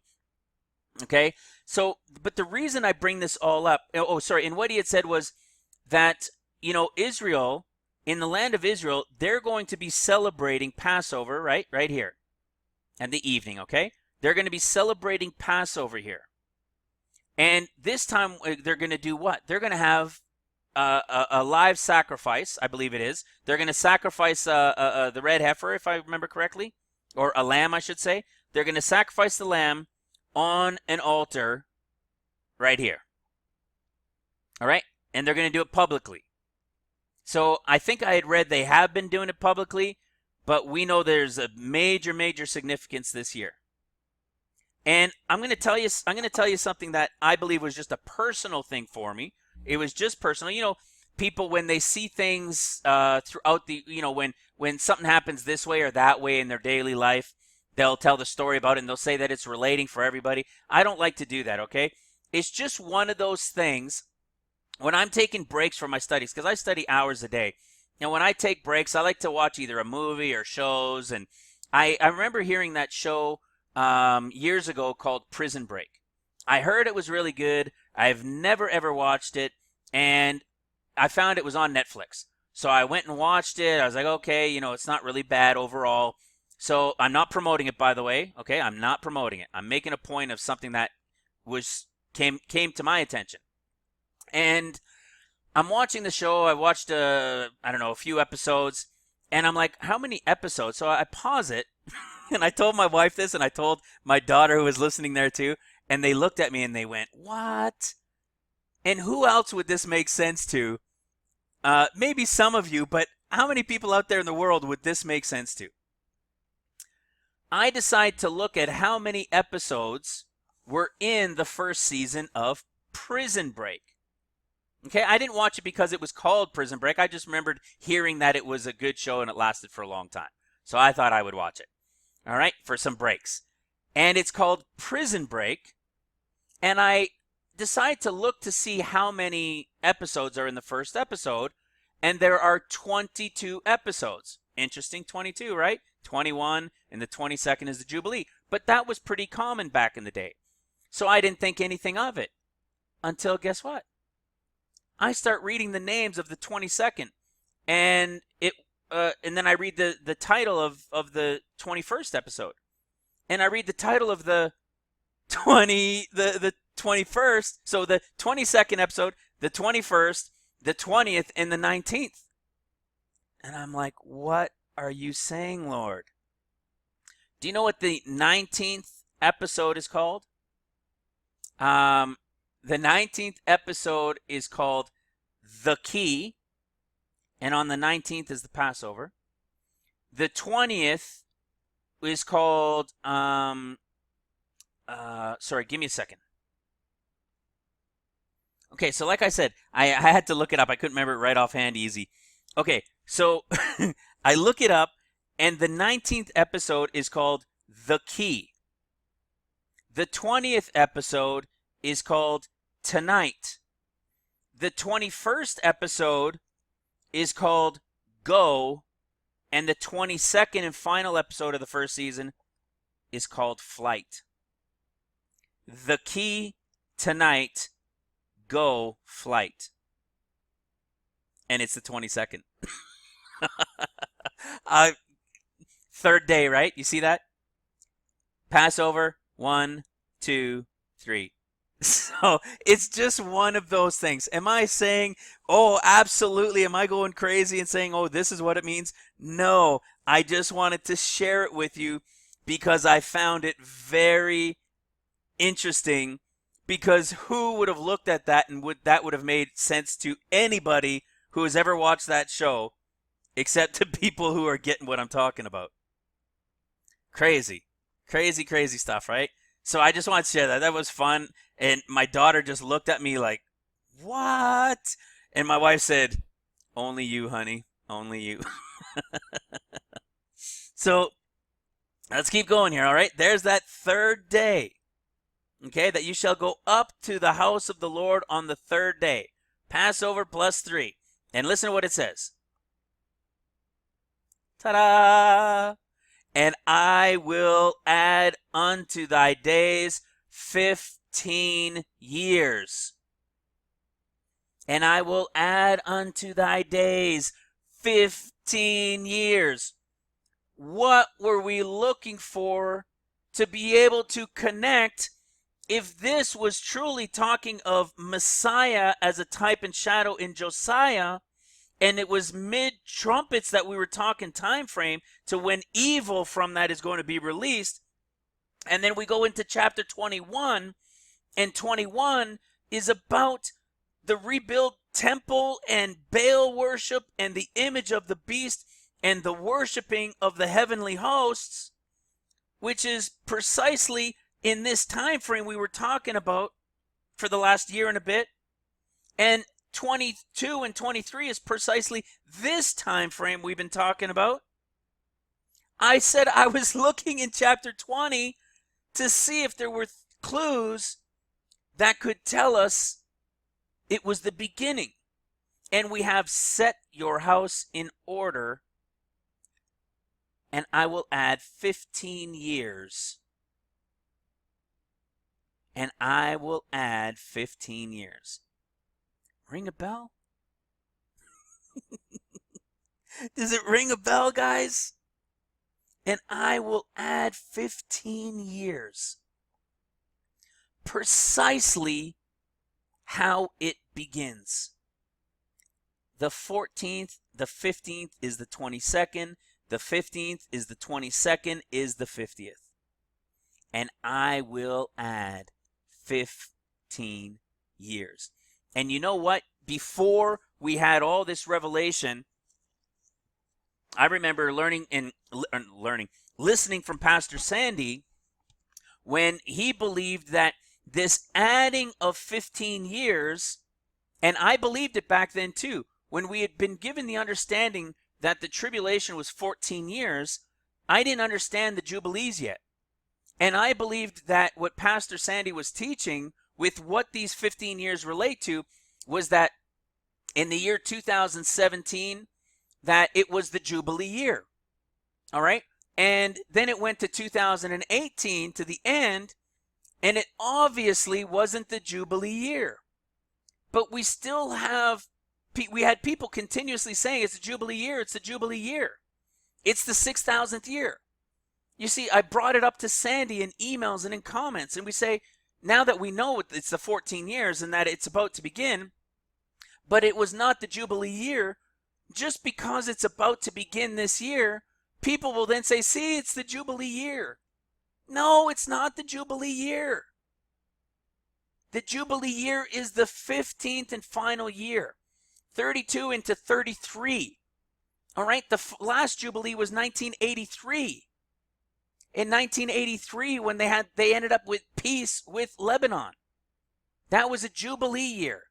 The final jubilee, which is the restoration of all things to the tribes, is the year 2032 into 33. That is the 15th year. That is the jubilee year. So you see, I used to believe this only because I was taught it by somebody who didn't understand. But now if we try to tell Pastor Sandy and others and try to show them what the truth is on the jubilee and this whole cycle and where it fell, they still don't want to listen. I don't understand why they don't want to listen. Maybe, like we said before, they're just too invested in their 7 years, right? They're going to be right because every year at Passover is the potential, and then the next feast is the potential, and then the next feast is the potential. So eventually they're going to be right, like some of the, Stephen, somebody, I don't want to mention his channel. Eventually you're going to be right because every day is the escape day, or quote unquote the rapture day for them. We can show them right here what these 15 are all about. We can show where the real jubilee is, where it ends. All right, it's the truth of the 14th and 15th year. They can't tell us it's the jubilee anymore because it is way past 15 years. It's a year and a half past the 50th year. And when we present these things to them, they don't want to hear it because it goes against everything they were telling their people. I'm not doing this to judge. I'm doing this because I want them to see it. I want people that have a further reach and a greater reach than I do to understand these things so that they can share it with more. There's no credit coming to me. I don't care. I just want to get it out. I want to get the truth of the understanding out there. That's all there is to it. See? And then listen to this. Let's keep going and then we're done. And I will deliver thee and this city out of the hand of the king of Assyria. See that? They're going to be delivered out of his hand. Okay, let's keep going. In verse 8, and Hezekiah said unto Isaiah, what shall be the sign? We've heard this before, haven't we? More clues, guys, more pieces.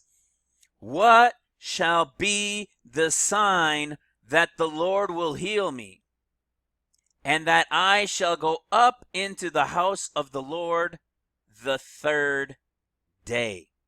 And this is what people, you guys know about this, right? And he shall, should he move the shadow, right, from the sun? Should he forward the day a tenth or pull it back 10 degrees? And Hezekiah says, it's not a big deal if you move it forward 10. It won't really be noticed. But if you move it back 10 degrees, then I'll notice. And Isaiah the prophet cried unto the Lord, and he brought the shadow 10 degrees backward by which it had gone down in the dial. Well, look at that. Another sign? What shall be the sign? Is this another portion of the sign that we're to understand? Do you know what that means on a 365-day calendar? On a 365.2422 something, right? There it is. 365.2422 days. That's our rotation now. How much time would this 10 degrees take on a 360 cycle of the sundial, right? Divided by 12 hours of sunlight for an average day. 30 degrees equals 30 degrees per hour. Therefore, 10 degrees equals 20 minutes. The Earth is orbiting the sun at 18.51 miles per second and has been doing so for thousands of years. This speed of 18.51 miles per second means that it would take the Earth to orbit the sun one complete cycle and will take 365.2422 days. If the speed of this orbit sped up to 18.78, do you remember this? If it should speed up, do you remember us talking about this? Saying that the Earth is going to speed up and the cycle is going to return to 360 days. Do you remember that? We've spoken about it many times.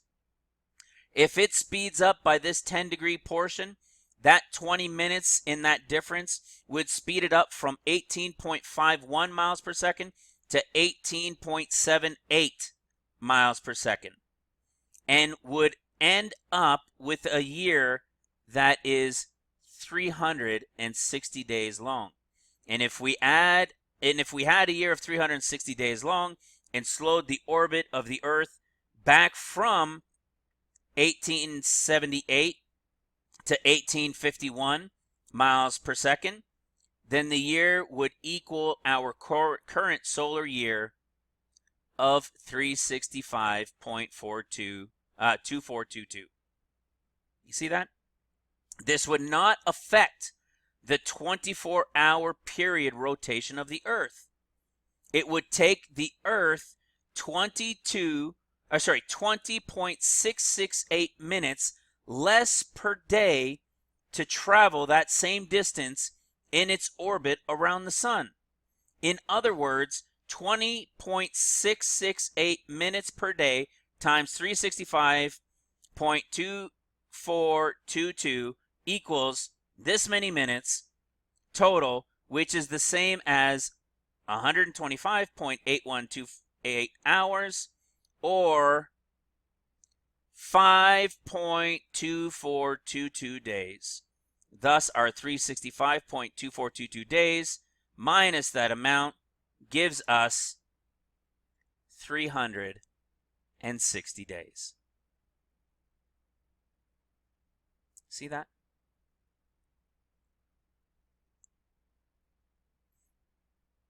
Remember, it's going to return. We were telling you, It's going to return to 360-day years. Chapter 20, 2 Kings. Set thine house in order. On the third day you'll go up to the house of the Lord, and I will add 15 years.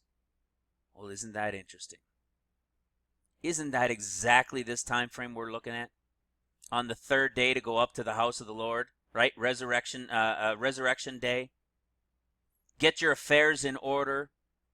On resurrection day, to go up to the house of the Lord, into the third heaven, right? 2 Corinthians chapter 12, 2 through 4, right? The first man that says above 14 years was like, meaning it says such as one, which means like a harpazo, like caught up, like a rapture, not a rapture, because they go to the third heaven, the house of the Lord. The rapture group in 2024 is the second group that says was caught up in 2 Corinthians 2:4. Was caught up. That is the rapture. Where does that group go? Right? Where do they go? They go to paradise. Oh, let me show you some of this stuff. There was one more thing I wanted to show you. Oh, come on, where is it? Far country Babylon. Oh, yeah, you see what he's done, right? You see that he's shown. So the tribulation is now, the bride is gone, and he's showing the king of Babylon all the treasures in the house of Israel, in Jerusalem, all of the treasures, right? A perfect reason for him to come and take everything. And he says, there is nothing among my treasures that I did not show him. And Isaiah's like, you fool, why did you do that? That's essentially what he's saying. And then he says, behold, the days come that is in thine house, everything that is in thine house, and that which thy fathers have laid up in store unto this day shall be carried away into Babylon, and nothing left. See, he's essentially calling him a fool. You're telling me you could have had peace and truth be in your days. And see, even though Hezekiah had 15 years added to his life, look at how this chapter ends. And Hezekiah slept with his fathers. So that whole 15 years was to give us a type and shadow. It's now beginning. Get your house in order. Third day, up to the house of the Lord. 15 years, begin now. He allows the king of Babylon to come and see everything because they had made a peace deal. Sure, come and have a look. And then soon comes destruction. And then Hezekiah is done, and it goes into Manasseh. And the time of Manasseh is what? Until the year 2024. And you see all these things, all the idolatry, but I want to show you something in particular. Where is it? Give me 1 second.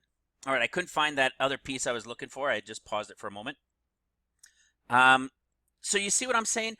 Everything is revealed here.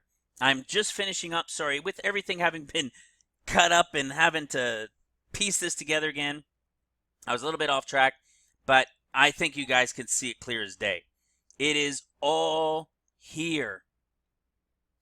15 years, your house in order, third day. Seals begin. Idolatry, Baal worship, temple built. Next king comes, Jesus, Josiah comes. And they destroy everything that Manasseh had put in there, that he had allowed. And because of all those things, destruction is coming upon Judah, regardless of what Jesus has done for them. Evil has to be poured out upon them as it was upon Israel. Now it must come against Judah. All right? Now it must come against Judah as it did against Israel. And when this portion of time ends, It is 10.5 years, just like Josiah 8 to 10 and 8 to 18, and in his 18th year, evil is now going to be let loose. Guys, it's all there. Do you understand why I freak out? Why I get a little bit, maybe some might say a little overexcited, or I can't help it. This is freaky stuff to be able to understand and put together and be able to reveal and show where all of these things are connected. This is crazy stuff. It's wild, it's beautiful, it's amazing. I love it. I thank the Lord every day for using me and revealing these things to me, that I might share it, that I might be obedient and sharing it to anybody that will come and listen, anybody that will copy the information and share it with others to listen. It is truth. It is the understanding of scriptures as we've all been praying for years. Lord, help me to understand what these scriptures are saying. Lord, why doesn't this 7 years really seem to make sense? Why it just doesn't fit? Well, if you're here and you're watching this video, now you understand why. Because it's not 7, it's 7 and 7. And the 15th is the Jubilee year. Thank you guys. I know it was a long video, but this was awesome, awesome stuff. I love you guys. God bless you. Talk to you soon. Bye for now.